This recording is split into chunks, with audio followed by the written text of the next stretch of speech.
Hello friends, good evening. Welcome to your channel stock guru and case. और यहाँ हमेशा की तरह मैं daily dose of analysis for the day और कल क्या पॉसिबिलिटीज़ हैं मार्केट की, उनके बारे में डिस्कस करूँगा बहुत ही छोटे से वीडियो में। तो प्लीज़ ध्यान से वीडियो देखिए और मुझे विश्वास है जो भी एनालिसिस करता हूँ या करने की कोशिश कर रहा हूँ इतने समय से, वो आपके काम आएगा और आपको काफ़ी एक हेल्प करेगा अगले दिन के अपने प्लान्स के बारे में। तो जो भी दोस्त स्टॉक मार्केट में इंट्राडे ट्रेडिंग थ्रू ऑप्शंस करके पैसा कमाना के बारे में सोच रहे हैं, तो प्लीज़ वो इस चैनल में जुड़ें, कम्युनिटी बनाएं और इस चैनल से काफ़ी सीखें। ना केवल मैं एक एनालिसिस और प्रेडिक्शन का वीडियो रात को निकालता हूँ, बल्कि हर दिन सुबह मेरा एक लाइव स्ट्रीम रहता है जिसमें मेरी कोशिश रहती है लाइव मार्केट के अंदर ट्रेड सेटअप्स बताने की। तो लेट्स स्टार्ट। तो आज था दोस्तों 13 फरवरी 2023 सोमवार। और जैसे कि आप देख ही रहे होंगे, 277 पॉइंट निफ्टी बैंक डाउन था और 85 पॉइंट डाउन रहा आपका निफ्टी। और मार्केट का हाल था ये, ऑलमोस्ट सारे sectors down, specially PSU, private banks यानी कि बैंकिंग डाउन। रीज़न वही कि आज फिर से वही दबाव अदानी को देखना पड़ा, जो कुछ थोड़ा बहुत उसने नहीं देखा था कुछ दिन से। तो अदानी के शेयर्स का इम्पैक्ट सीधा पीएसयूज पर आता है और एग्जैक्टली वही हुआ। तो फटाफट देख लेते क्या हुआ। बैंक निफ्टी जो था 41,559 का जो लेवल था फ्राइडे का, ऑलमोस्ट उसके आसपास खुला। लेकिन खुलते ही देखिए इसने क्या किया, आपको इस चार्ट से साफ समझ आएगा। ये मैंने 15 मिनट का चार्ट लगाया और मैंने कल के एनालिसिस में कहा था कि 41,450 425 अगर टूटता है तो एक लेवल ब्रेक हो जाएगा, और एग्जैक्टली वही हुआ। तो 15 मिनट के चार्ट में अगर आप ध्यान से देखिए, तो हाँ, एक समझ लीजिए, एक ये जो कैंडल है ना, इसे आप अब डोजी बोलिए एक किस्म से, तो बुरा नहीं होगा। इसके बनते ही आप देखिए क्या हाल हुआ है। अगली कैंडल उसके बाद नीचे गई है और उसका एक और कैंडल देखिए नीचे गया, जो कम से कम आप मान सकते हैं कि मार्केट का गिरना शुरू हुआ 9:30 से और ये तगड़ी गिरावट रही 10 बजे तक। तो यानी पहले 1 घंटे के अंदर मार्केट ने गिरावट, जैसे ही उसका लेवल टूटा, यानी कि बैंक निफ्टी की बात कर रहा हूँ, 41,400 स्पेसिफिकली, तो उसने डाउनफॉल शुरू कर दिया। 41,300 200 और करते कराते वो फिर बाद में उसने डे लो भी बनाया 41,157 का। तो आप देख सकते हैं एसबीआई, जैसे कि मैंने कहा, पीएसयू बैंक से पर दबाव, SBI was the leader. Otherwise PSU तो आपके सारे ही डाउन थे। आपको मैं यहाँ दिखा देता हूँ, आप समझ जाएंगे। ये देखिए ओवरऑल कहीं भी कुछ अच्छा नहीं, काफ़ी दबाव में है। ये देखिए पीएसयू का हाल। पीएसयू जब ट्रैक डाउन होता है तो बैंक निफ्टी का बचना बहुत मुश्किल होता है। तो वही हुआ एग्जैक्टली exactly। और आप एक चीज़ और नोट कीजिए कि बैंक निफ्टी का जो पीसीआर है वो लगभग ओवर सेलिंग एरिया में जा चुका है, 0.6 के भी नीचे जा चुके हैं हम लोग। और निफ्टी की बात करते हैं, तो निफ्टी के केस में भी यही हुआ, फ्लैट ओपनिंग। लेकिन फिर वही चीज़, खुलने के पहले 1 घंटे के अंदर वहाँ पर भी गिरावट आ गई। इनफैक्ट वहाँ तो गिरावट आनी थी, ये हैमर बना देखिए यहाँ पर, और यहीं से नीचे की तरफ। तो यहाँ पे भी वही था, लगभग 10 बजे तक गिरावट रही। उसके बाद टोटल मार्केट फ्लैट थी, कोई अप डाउन कुछ नहीं, एक दायरे में मार्केट ने अपने आप को ख़त्म किया। तो रीज़न वही, अदानी ग्रुप, एसबीआई बैंक, और इनफैक्ट सेक्टोरियल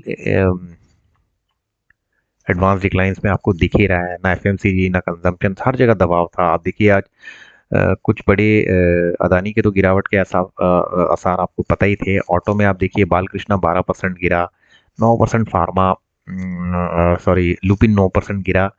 अदानी पोर्ट्स में भी दबाव ही था वो मैंने आपको बता ही दिया है। बंधन बैंक के ऊपर प्रेशर था। आईटी में कोफोर्ज के नंबर्स बेकार, आईबीएल रियल एस्टेट, मेटल्स में अदानी एंटरटेनमेंट और सिटी यूनियन बैंक देखिए 18% नीचे। तो काफ़ी प्रेशर के साथ मार्केट ने बिहेव किया आज। और निफ्टी का जहाँ तक सवाल है, इसका भी जो डेटा है वो ओवरसोल्ड की तरफ ही जाता जा रहा है, क्योंकि ये 0.6 के आसपास ये भी आ चुका है। अच्छा, विक्स जो था उसमें 7% का उछाल देखने को आया। लेकिन अ, यही है कि विक्स जैसे जैसे परसेंटेज वाइज ऊपर आता है, उसका कोरिलेशन डायरेक्टली इनडायरेक्टली रैदर, फिर बढ़ते हुए विक्स मार्केट की गिरावट वही साबित हुई बाद में। लेकिन मार्केट में एक ठहराव आ गया नीचे के लेवल्स पे। तो बैंक निफ्टी ने अपने आप को, अगर आप देख सकते हैं, किसी तरह कोशिश की है गिरते पड़ते 41,200 के लेवल के आसपास, 282 पे क्लोज हुआ है बल्कि। तो 41,150 के आसपास का समझो एक बोल सकते हैं सपोर्ट लिया। जहां तक निफ्टी का सवाल है, उसने 17,700 को फिलहाल होल्ड किया हुआ है।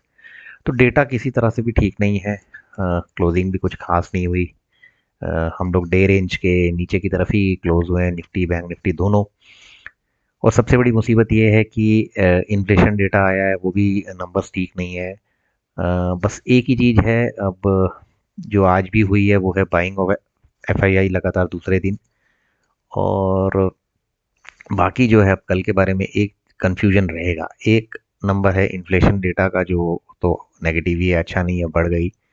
लेकिन यहाँ आप देखिए क्या आ रहा है वर्ल्ड मार्केट्स में। यूएस के आईटी टेक इन सब में ज़बरदस्त उछाल दिख रहा है, और यूएस मार्केट्स ज़बरदस्त करती हुई, साथ में यूरोप की मार्केट्स का भी ट्रेंड पॉजिटिव है। अब हमें ये देखना है कि एक चीज़ और, कच्चा तेल क्या बता रहा है। कच्चा तेल $86 तक पहुंच गया, तो कच्चे तेल में भी अपसाइड है, जबकि नेचुरल गैस में 3% की गिरावट है। अब सिंगापुर में लिस्टेड जो हमारा निफ्टी फ्यूचर्स है, वो तो दिखा रहा है 17,850। और भारत में जो निफ्टी फ्यूचर्स है, वो बंद हुआ था 17,800 पे। तो कहीं ना कहीं उस डेटा को देख के एक कश्मकश है कि शायद निफ्टी वापस 17,800 को गेन करता है। अब देखिए लेवल्स जो मुझे समझ में आते हैं, तो मैं फटाफट वो बता देता हूँ। जहाँ तक निफ्टी बैंक, ये निफ्टी बैंक का डेटा आपको समझना पड़ेगा बहुत ही। इसको मैं 15 मिनट की जगह अगर 5 मिनट के लेवल पे लेके जाऊं, तो आपको ये देखिए 5 मिनट पे ही है। कहीं ना कहीं आप देखिए ये नीचे की तरफ लाना पड़ेगा इस तरह से। तो यही 41,250 ही कल रोल प्ले करेगा इसका। अगर 41,250 टूटता है, बैंक निफ्टी की ध्यान से सुनिए, तो कल का लो जो है उसको तोड़ते हुए 41,000 पे ठीक ठाक सपोर्ट अभी भी है। अभी भी बैंक निफ्टी में 41,000 के पास अगर ओपन इंटरेस्ट देखेंगे, बहुत अच्छा सपोर्ट लेके बैठा हुआ है। तो निफ्टी को अभी भी, निफ्टी बैंक को घबराने की जरूरत नहीं है। इन केस ये टूटता है, तो then there is an outside chance of 4900 again. Okay, यही मुझे मैक्स लग रहा है फिलहाल। तो गैप डाउन होना थोड़ा मुश्किल लग रहा है, और ऊपर की तरफ दबाव जो है 41,500 एंड जैसे कि हमने रोज ही देखा है कि 41,650 का ये जो दायरा है, इसको तो क्रॉस करना बहुत ही मुश्किल हो गया है। 41,600, 41,700, वही रेंज में मार्केट जो है ऊपर में अटक रही है सांसें मार्केट की। देखना पड़ेगा कल पीएसयू कैसे करते हैं। अगर हम निफ्टी की तरफ आ जाओ, तो वहाँ का डेटा बहुत क्लियर है। 41,700 बहुत ज़्यादा क्रिटिकल है निफ्टी के लिए। अगर हम नीचे की तरफ देखते हैं, नहीं तो सीधा 41,650, और कहीं गलती से वो टूटता है तो फिर काफ़ी गिरावट आ सकती है नीचे की तरफ। ऊपर तो एक, माफ़ कीजिए, 17,650, 17, वो मेरे मुंह से निकल गया थोड़ा सा, सॉरी फॉर द मिस्टेक। जहाँ तक निफ्टी का सवाल है, 17,700 को उसने किस तरह होल्ड किया था, वो टूटता है तो 17,650 का जो लेवल है वो बहुत क्रिटिकल हो जाएगा। यानी कि हम बात कर रहे हैं समवेयर यहाँ की, बहुत इंपॉर्टेंट हो जाएगा। ये गिरता है तो फिर एक खासी गिरावट आ सकती है नीचे की तरफ, और भी ज़्यादा। ओके, तो इसको इसने बचाना है निफ्टी ने। और ऊपर की तरफ जैसे मैं आपको कब से कह रहा हूँ, वो है आपका 17,800 ही आएगा। ये आएगा 17,800। अब मैं वापस, एक मिनट, ये देखिए ये एक नई मुसीबत है। 17,800 वो पार हुआ तो जाके 17,900 की तरफ जाएगा। वीकनेस है, लेकिन यूएस के मार्केट्स को और जो भी सिंगापुर में निफ्टी फ्यूचर लिस्टेड है, वो कुछ अलग ही संकेत दे रहा है। तो काफ़ी कंफ्यूजन रहने वाला है कल। मैं इसको ऐसे समराइज कर सकता हूँ कि there could be a lot of confusion for tomorrow's market. So as usual that will also be a tough challenge to analyse. Rest, मेरे चैनल को आप प्लीज़ ज़्यादा से ज़्यादा देखने की कोशिश करें।